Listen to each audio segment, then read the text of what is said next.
રોજ ભાભરની અંદર કેટલાક તત્વોની વચ્ચે એક મોટા ઝઘડાનું સ્વરૂપ લેવાય છે. જે ભાભરના 3 રસ્તા છે તેની વચ્ચોવચ્ચ એ લોકોની વચ્ચે ઝઘડો અને મારામારીનો બનાવ બને છે.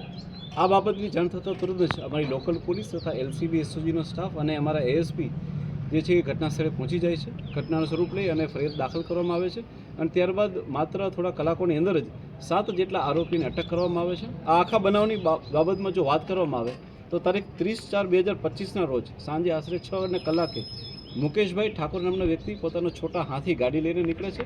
ત્યારે તેની સાથે જે છે એ બલેનો ગાડીમાં ચાલક બાવનસિંહ વિષ્ણુભા રાઠોડ તથા તેમની સાથે તેમના ભાણેજ વિજયસિંહ ઉર્ફે પિન્ટુભા દાદુભા ઝાલા જે છે એ ગાડી માત્ર અડી જવાના નાનકડા બનાવમાં બંનેની વચ્ચે એક ઝઘડો થાય છે અને બંને એકબીજાની સાથે ઝપાઝપી જેવો બનાવ કરે છે. ત્યારબાદ બંને ઈસમો જે છે એ પોતાના પરિવારને અને તથા મિત્રોને ફોન કરીને બોલાવે છે કે અહીંયા મારે એક નાનો મોટો આવો ઝઘડો થયો છે.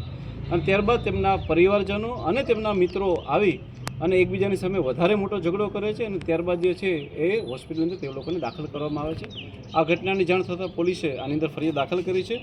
જે BNSSના સેક્શન 115(2), 118(1), 118(2), 109(1), 189(2), 191(2),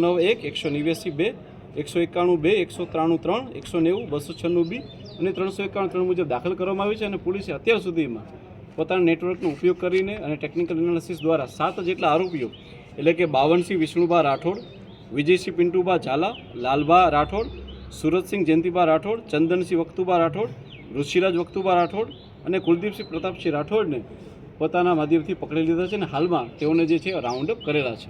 સર, આ ગુનાહિત ઇતિહાસ ધરાવે છે આરોપી કે પછી ફરિયાદી પક્ષમાં કેવો ઇતિહાસ?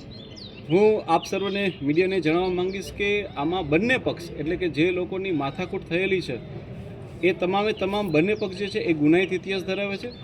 જે વ્યક્તિ જે છે એ મુકેશભાઈ સંગ્રામભાઈ ઠાકોર અને તેના પિતા જે છે સંગ્રામભાઈ ઠાકોર એ આની પહેલાં પણ અનેક આવા બોડી ઓફેન્સના ગુનાઓમાં આવેલા છે. સંગ્રામસિંહના જે દીકરાઓ છે એટલે કે નવગણ સંગ્રામજી ઠાકોર, મીઠાજી સંગ્રામજી ઠાકોર, વિક્રમજી સંગ્રામજી ઠાકોર એ જે છે આની પહેલાં પણ બોડી ઓફેન્સના ગુનામાં દાખલ થયેલા છે.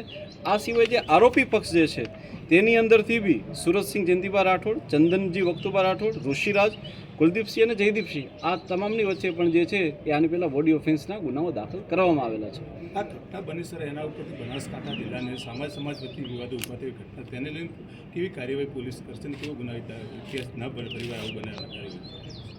હું તમામ ઇલેક્ટ્રોનિક્સ મીડિયાના માધ્યમથી તથા પ્રેસ મીડિયાના માધ્યમથી હું બનાસકાંઠાના તમામ રહેવાસીને અને બાકીના તમામ લોકોને હું કહેવા માંગીશ કે આ કોઈ પણ એક જ્ઞાતિ કે જાતિ દ્વારા બીજી જ્ઞાતિ કે જાતિ ઉપર કરવામાં આવેલો હુમલો નથી. જો આની અંદર ઊંડાણથી જોવામાં આવે તો ઝઘડો કરનાર બંને પક્ષો જે છે એ ગુનાહિત માનસિકતા ધરાવે છે. આની પહેલાં પણ એ લોકો બોડી ઓફેન્સમાં સામેલ છે. આ માત્ર ને માત્ર બે પરિવારોની વચ્ચે થયેલો ઝઘડો છે. નથી કોઈ દરબાર કમ્યુનિટી, કોઈ ઠાકર કમ્યુનિટી કે નથી કોઈ ઠાકર કમ્યુનિટી કોઈ દરબાર કમ્યુનિટીને મારેલા છે કે પર્ટિક્યુલર કોઈ જ્ઞાતિ જાતિ કે ધર્મના હોવાથી કોઈ લોકો એકબીજાને મારેલા નથી. આ માત્ર ને માત્ર એક સામાન્ય ગાડી અડી જવાથી માત્ર પોતાના ઈગો ઉપર લઈ અને બંને પક્ષ જે છે એ ગુનાહિત માનસિકતા ધરાવતા હોય તેમના દ્વારા એકબીજાની ઉપર હુમલો કરવામાં આવેલા છે.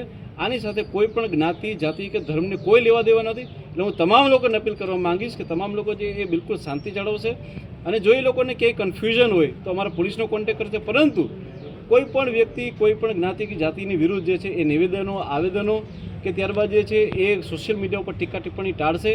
આ કોઈ પણ ધર્મ કે જાતિની વિરુદ્ધ કહેલું કોઈ કૃત્ય નથી. માત્ર ને માત્ર બે ગુનાહિત માનસિકતા ધરાવતા પરિવારો વચ્ચે થયેલો ઝઘડો છે.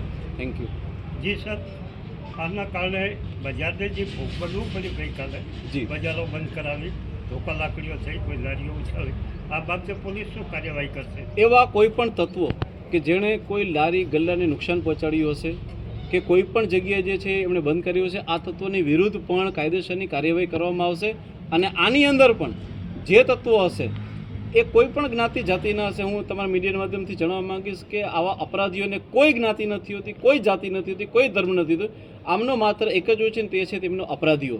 અને આવા અપરાધી માનસિકતા ધરાવતા લોકોને એ કોઈ પણ ધર્મના હોય એ તમામને સખતમાં સખત કાનૂની કાર્યવાહી કરી અને તેમને સજા આપવામાં આવશે. અને જે રીતે એમનું કોઈ પણ એમનું ઘર કે એમનો મહોલ્લો કે એમની દુકાનો જો એન્ક્રોચમેન્ટમાં હશે તો પોલીસ એની ઉપર 100% કડક કાયદેસરની કાર્યવાહી પણ કરશે. Thank you.